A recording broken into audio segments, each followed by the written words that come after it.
Hello, my friends, and welcome out to another episode of Andrew Good Camera, where on occasion I do go out and take photos. On occasion. This is one of those occasions, and today I'm excited to be in a beautiful location talking about a subject that is lately near and dear to my heart, I guess, and that is stress and photography. I want to tell you about how to manage stress through photography and how not to. And I can't think of a more beautiful place to talk about stress and photography than a place like this, which is Kolob Canyon, a lesser known and less traveled area of Zion National Park. I'm going to switch to my phone now because my camera is occupied with more important things that I'll tell you about in a minute. But first off, I want to give you a plug for sticking around to the end of the video. I'm out here doing photography near Kolob Canyon in a place called Cedar City, Utah, for a very specific reason. It's actually not to do this type of photography. It's because tomorrow I'm going to be doing a shoot that's really special and something that I feel really strongly about. And that's all I'm going to tell you for now. But stick around to the end, and you'll see what that's about. But in the meantime, I did want to talk to you about stress because it's been on my mind a lot lately, especially when it comes to photography. And I have to admit something to you, and that is that landscape photography, as well as other types of photography, actually, they stress me out quite a bit. And the reason I'm thinking about this a lot lately, if you've seen my previous video that I just released a week or so ago, you'll know that I had to change my career back to not necessarily what I wanted to do. I wanted to be doing this full-time, and I did for a little while, but couldn't continue doing that. So watch that video if you want to know more about that. But what I have gained by trading my stressful full-time content creation job in for my sit-down on a computer all-day job is more stress, or a different kind of stress. And it's been good in many ways. It's been good to have the inflow of money that we haven't had for a while. It's been good to have a job that doesn't require the physical exertion, so that my health can get to where I need it to be. So lots of good things about it, but it's also been extremely, extremely stressful. So when the way I look at photography now, with that perspective, is the way I used to look at it, and that is that I need it to be an outlet, a way to recharge my batteries, to relax. And what I used to find, and still find today, is that landscape photography, as well as several other types of photography, that doesn't do it for me. In fact, what it does is it causes me more stress. It really is ulcer fuel. Here's why. If you're doing landscape correctly, or the way that most people do, and the way that you're probably going to be most satisfied with the results for, then that means you're getting up early in the morning and you're getting yourself into a place that's not easy to get to, or you're doing it at sunset. Really, those two times in the day that's when you operate as far as getting the photos. There are exceptions, of course, and there are other times where you can get great landscape photography, but even some of those, it can be a timing thing, like with fog or with just the right weather circumstances. And what I've found is that it is extremely stressful for me to get where I need to be, when I need to be there, and with all the things I need to have with me. All of that's really stressful. And what makes it worse is that for those of us who can't just do landscape photography all the time or regularly, that means the stakes are pretty high, that you need to get it right. You need to have everything, all your ducks in a row, so that when the moment is right, and it sometimes is just a moment, you're there with all the right stuff, with all the right settings. You're ready to take that shot. And all of that, oh man, it really is ulcer fuel for me. I don't do very well with it, and I realized fast that landscape photography was not for me for that reason, at least the traditional type of landscape photography. What I'm doing right now, on the other hand, is great. And I'll tell you what it is, what I'm doing. And that is just a time lapse, because with a time lapse, I can just set up my tripod and let it run, let it rip through photos, and I can just relax, especially with the amazing weather we have right now. This has been kind of a thunderstormy day, off and on, with clouds coming and going. It hasn't been consistently gray clouds, but, you know, dappled or in between, in and out. And so we get all this great light going through this valley. And I'm here, I don't know, roughly an hour before sunset.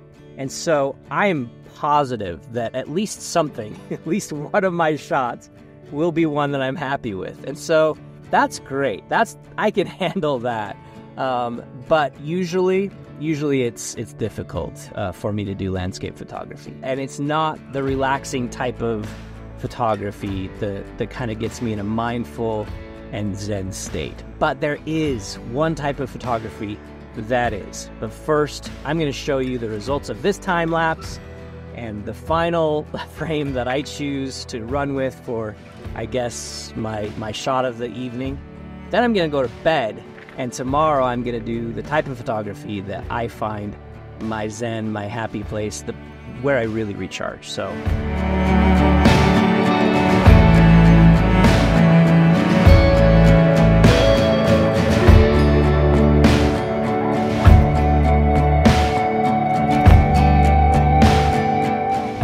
well, so much for it not being stressful.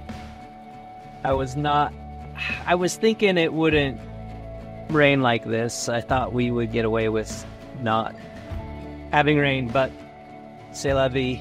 I don't know. I'm actually still shooting though. I just put some clothing items on top of the camera. Hopefully it's fine. I don't actually know how the Nikon ZF does in weather, how weather protected it is, nor the lens for that matter, the Tamron lens that I'm shooting with. So hopefully everything's fine. I guess we will find out, but I think it'll be okay. I've got some clothes draping over it. I just really didn't want to stop shooting, and I'm glad I didn't. I saw a rainbow. Actually, it's still there. There's a rainbow there right now, so maybe it'll be worth it. But as far as not having stress, well, there's a little bit. I'm super glad that I did the time-lapse approach because I was able to capture 2 frames out of those 430 odd photos that I'm really happy with. But when this came out and arced over that center peak, I had to stop the time-lapse to capture it. So here is a panoramic photo that I took with the Nikon ZF and the Tamron 28 to 75mm 2.8. And in lieu of having a super wide-angle lens for my camera, I elected to just take this one on my phone, and I think it worked out.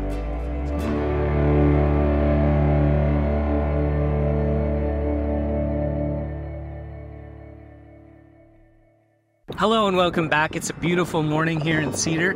The light is amazing because we have my favorite setup, my favorite lighting and weather for doing rural photography, and that is clouds and then sun intermingled, I guess. We've got, what do you call it? It's partially cloudy. And that's great because that means that I can go to a scene like this and I can decide whether I want it to be soft with cloud coverage and get that soft lighting where the sky becomes a little bit of a softbox, or if I want the harsh, blasting, severe clear lighting that I also love sometimes.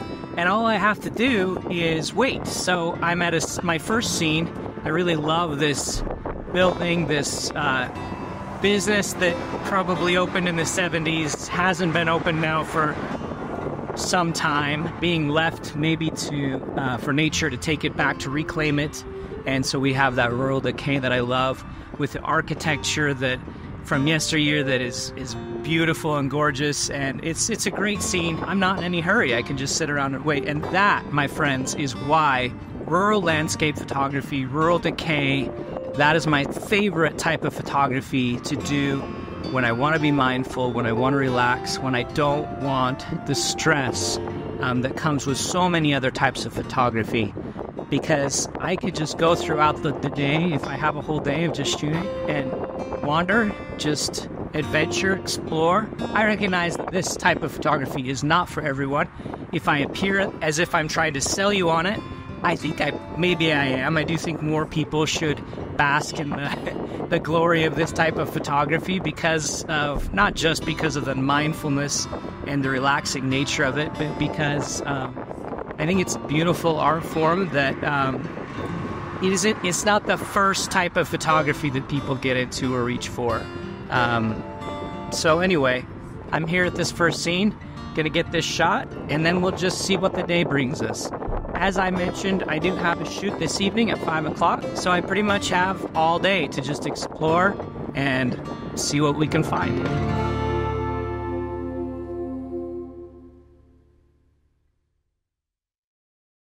And there are times like this where I see this beautiful shot just here in my car, pulled up to the side of the road.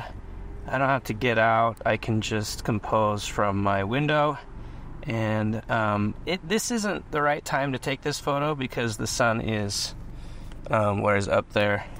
But when it's to my back, maybe later on this evening, I can come back and get this shot, and it will be beautiful.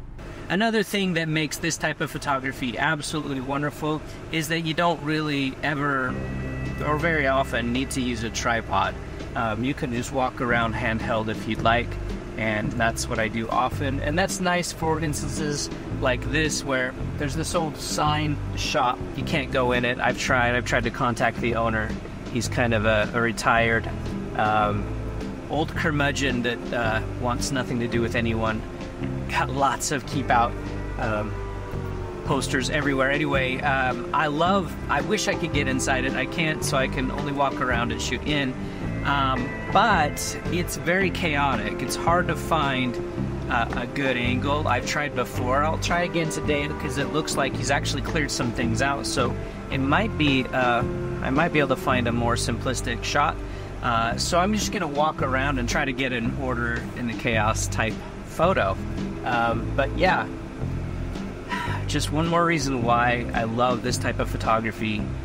It's so mindful, easygoing, chill. I don't even know what time it is right now.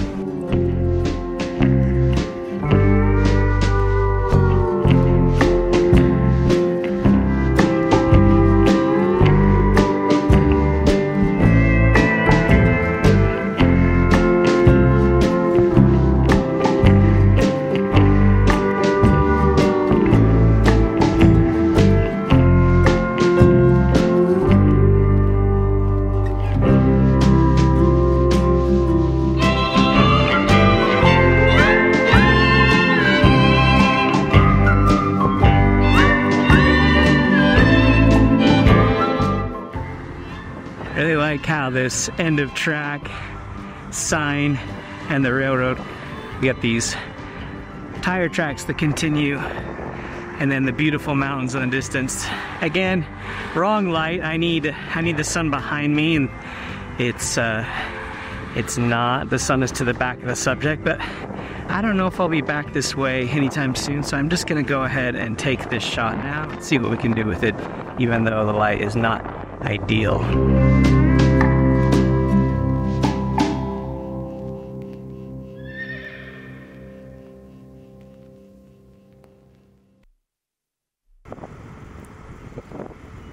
These are hunting dogs, I guess. I hope they're treated well. Hate seeing dogs just behind cages like this, but you know, try not to judge.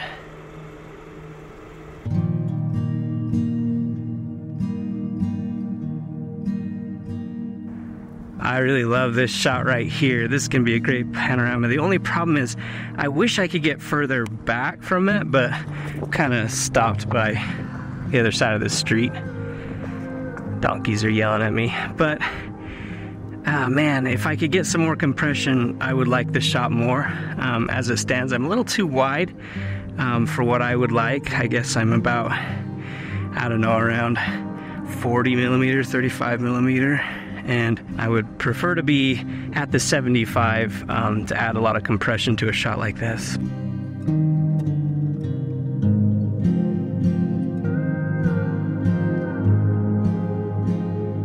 This shot is it really exemplifies what I love about rural photography, or one aspect. I do love rural decay, and there's not a lot of decay. This is an operating business, but it definitely has that small town vibe. It has those pastel colors that I really love, that are so vibrant when the sun is fully illuminating the subject, and the lettering, everything. It's got the vibe that I love, and so I'm gonna take a shot.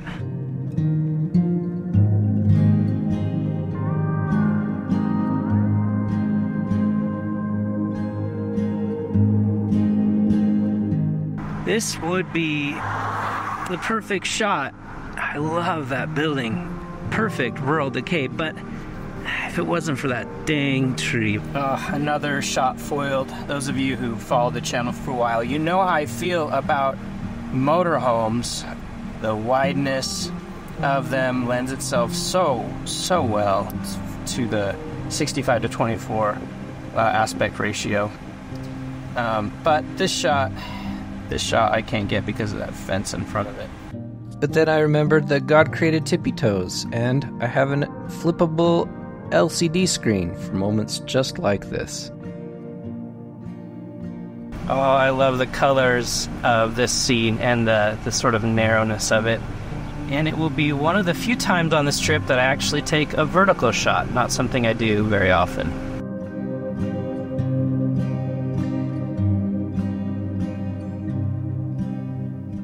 Well, it's not rural decay, but it certainly is rural, and pretty good composition. I'm getting a lot more vertical shots than I thought I would, but actually maybe I'll go wide with this. I'm not sure. We'll try it both ways.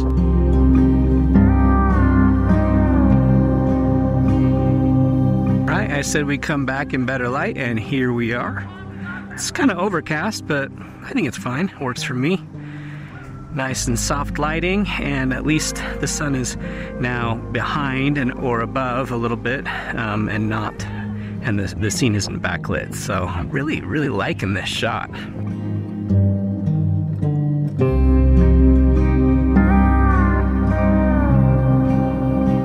Unfortunately, on this shot I was a little too relaxed. I should have gotten out of my vehicle. As it was, I decided to photograph this beautiful motorhome from the front and through my windshield, which looks like it distorted this photo to a degree. So maybe if you like the Helios 44 swirly bokeh, you might like this shot, but as it stands, I just wish that I'd gotten out of my dang car.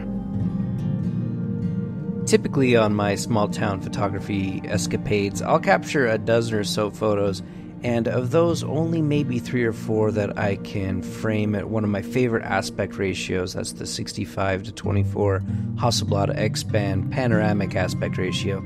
But this time, things worked out really well, and I came away with many more panoramic rural landscapes to add to my collection, and by extension, my 65 to 24 photo book that I will finish someday, I promise.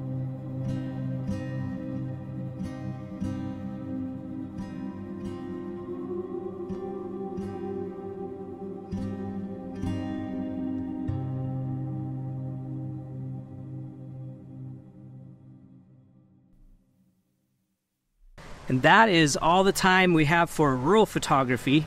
I've spent the last 24 hours loving every moment of getting some beautiful rural dystopian photography. We should count how many times I said rural in this episode. It's been a lot.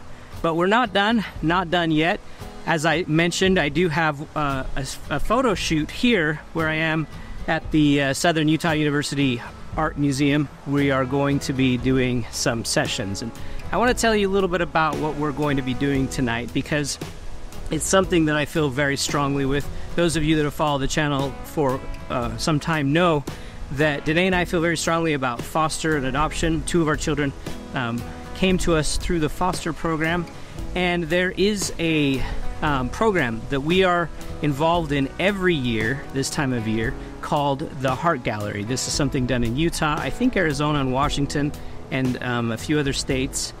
And the Heart Gallery is its purpose is to bring awareness for children that are in foster adoption care who need to be adopted and need to find their forever homes. A lot of times these are older children, teenaged children, which, man, those kids have it a lot harder than the younger kids. It's harder for them to find a home where they're going to find happiness long term. And so the Heart Gallery is designed to bring awareness for these kids. We take photos, beautiful portraits of these kids. We print them nicely in a beautifully framed portrait. And this gallery starts in the Capitol building with a gala, and then it tours the state and brings awareness and helps people see the beauty of these children and helps, hopefully, helps some of these kids find their forever home. So that's something I feel really strongly about. I close out every video saying, do good with your camera, and it's something that I try to practice, not just preach. This isn't me tooting my own horn or anything like that, only as a way to hopefully inspire you guys as well to get involved with things like this, to use your photography skills for good, or to get involved in the foster and adoption community as well. So I'm not really going to be able to film any B-roll. I'm going to have several children, I think, if they all come, I think maybe 3 that we'll be photographing here. But I will show you the photos, and I think that's what we'll end with. So thanks for coming along. I really hope that you enjoyed this journey. I hope that you were able to have your stress reduced, at least vicariously, as you came along with me on this adventure. And as always, remember to do good with your camera, and we'll talk to you again soon.